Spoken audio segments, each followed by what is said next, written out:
Praise the Lord. मैं pastor doctor मालती मंत ABC Hingna church में सेवकाई कर रही हूँ और तारीफ़ करती हूँ। खुदा ने आप सबको चंगा रखा, खुदा ने मुझे भी चंगा रखा कि हम सबको कान देते कि खुदावन के वचन को सीख सकें और जैसा खुदावन हमें चाहता है उनके जैसे हम बदल सकें।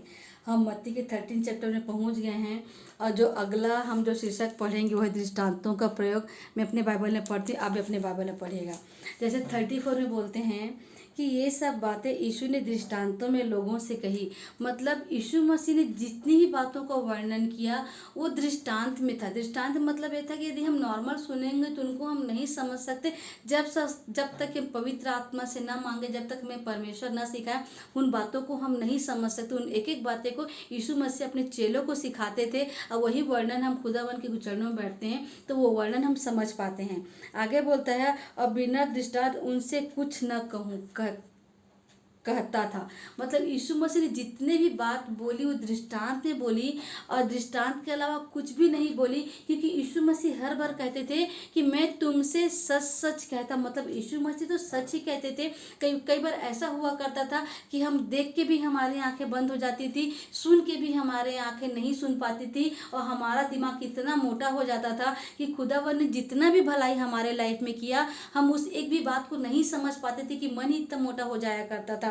आगे बोलते हैं 35 में कि जो वचन भविष्यवक्ता के द्वारा कहा गया था वह पूरा हो। मतलब भविष्यवक्ता मतलब आज से 2024 साल पहले यीशु मसीह क्रूस पे कुर्बान हुए, तो उससे पहले यशायाह भविष्यवक्ता जो 400-500 साल पहले इनका वर्णन किए उसको बोले कि भविष्यवक्ता की बात पूरी हो। क्या बोलता है, मैं दृष्टांत कहने को अपना मुंह खोलूंगा। मतलब यीशु मसीह बोलते हैं कि मैं हर बात है उसको दृष्टांत में खोलूंगा। यदि तुम्हारे कान खुले हैं तो सुन लो, यदि तुम्हारे आँख खुली है तो देख लो, यदि तुम्हारा ब्रेन नॉर्मल है तो उसको समझ लो।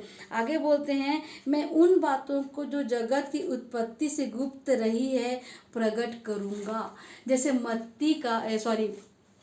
उत्पत्ति का 1:26 में ऐसा बोला गया है कि आओ मनुष्य को हम अपने स्वरूप अपनी समानता में बनाएं। अब ये समुद्र की मछलियों, आकाश के पक्षियों, घरेलू पशुओं, पृथ्वी की सारी वस्तुओं पे और सारे रेंगने वाले जंतु जो पृथ्वी पर रहते उस पर अधिकार करें।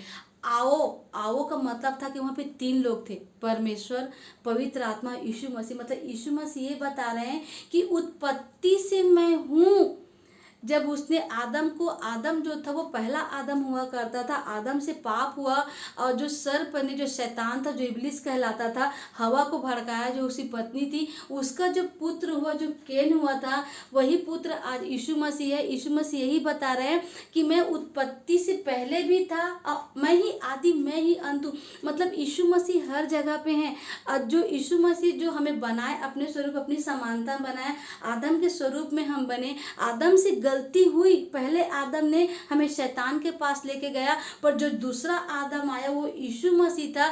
इस आदम ने हमें परमेश्वर के पास लेके चला गया। यदि आप वचन पढ़ोगे प्रियो तो आपको दिखेगा जब यीशु मसीह बोलते हैं कि मंदिर तो 3 दिन बाद मतलब बनेगा, 3 दिन बाद फिर से उठ जाएगा। मतलब उन्होंने अपने लिए बोला था, क्योंकि यीशु मसीह को पता था कि वो यहोवा परमेश्वर की आज्ञा को पालन करने के लिए आए थे। यहोवा परमेश्वर ने अपने इकलौते पुत्र को भेजा प्रियो, जो हमारे लिए क्रूस पे कुर्बान हो गए। और जब यीशु मसीह को क्रूस पे चढ़ाया गया तो मंदिर का पर्दा ऊपर से फटा। देखिए, नीचे से पर्दे को आप फाड़ सकते हो पर ऊपर से पर्दे को कौन फाड़ेगा? ऊपर से पर्दे को तो परमेश्वर ने फाड़ा था, क्योंकि जब आदम हवा बने तो परमेश्वर साक्षात आदम हवा से बात करते थे। पर जब उनसे गलती हुई, एक ही आज्ञा तो बोला था कि ये भले बुरे ज्ञान के वृक्ष के फल को तू ना खाना, पर उसने परमेश्वर की आज्ञा को तोड़ी। परमेश्वर ने आदम को दूर नहीं किया, आदम ने खुद परमेश्वर को अपने लाइफ से दूर किया और परमेश्वर ने हमारे बीच में एक पर्दा लगा दिया था। परमेश्वर को हम नहीं देख पाते थे, पर तारीफ करते खुदावन के अपने इकलौते पुत्र यीशु मसीह को भेजा, जिसने आज से 2024 साल पहले हमारे क्रूस पे कुर्बान कर दिया। और तारीफ करती यीशु मसीह की आपके क्रूस पे कुर्बान होने पे खुदा बाप वो पर्दा ऊपर से फटा। और तारीफ करती खुदावन की आपकी मर्जी, आपकी इच्छा के द्वारा खुदा आप क्रूस पे कुर्बान है। खुदा आज हम परमेश्वर से साक्षात मिल सकते हैं। मैं भी बहुत पापी हुआ करती थी, पर जब यीशु मसीह को प्यार को देखा तो खुदावन ने खुद मुझे अपने जैसे बना दी। यही खुदावन यही बताना चाह रहे यीशु मसीह कि जो उत्पत्ति से जो गुप्त थी तो उसको यीशु मसीह प्रकट कर रहे हैं। हे प्रियो, आपसे बात करती खुदावन की राहों में आओ। आपके लाइफ में बहुत सारी नेगेटिविटी आएगी प्रियो, पर हमेशा अपनी दृष्टि खुदावन पे रखो, क्योंकि यीशु मसीह को दोबारा आगमन है। यदि आज एक स्वर्गदूत हमारे पास, यदि हम कोई भी गलत करते तो परमेश्वर परमेश्वर के पास वो चीज़ जाता है। और जब यीशु मसीह आएंगे तो हमारा नाम लेके बुलाए, हे मालती चल मैं तुझे लेने के लिए। हे प्रियो, इसीलिए आपको बोलती हूँ कि अपनी दृष्टि सिर्फ खुदावन के पास रखो। यीशु मसीह का रास्ता बहुत सकरा है, इतना सकरा है जितना हम सुई में धागा डालते इतना सकरा है। हमें दीन बनना, देखिए हम प्रियो, हम अमीर रह के कभी भी दीन नहीं बन सकते, क्योंकि अमीर बनने के लिए हमें नम्रता होना ना, जिसके पास पैसा रहे प्रियो उसके पास बहुत घमंड रहता है, पर हमें हमें हमेशा अपने हृदय को दीन और नम्र बनाना है। मेरा यीशु मसीह परमेश्वर का इकलौता पुत्र होके आज दीन मनुष्य बना और मृत्यु है क्रूस की मृत्यु शैली। आज यीशु मसीह का नाम महान है, जो भी उसके नाम के नीचे घुटना टेकेगा वही उद्धार पाएगा। तारीफ करती यीशु मसीह। हे प्रियो, हमें यीशु मसीह जैसा समझाता है वैसा हम सीखते जाएं, और जब यीशु मसीह का दोबारा आगमन हो तो हमें अपना नाम लेके बुलाए। तारीफ करते खुदा ऐसे हमें सिखाई। सारी आदा सारी महिमा यीशु मसीह आपको मिले, यीशु मसीह के नाम से मांगते हैं। आमीन आमीन आमीन।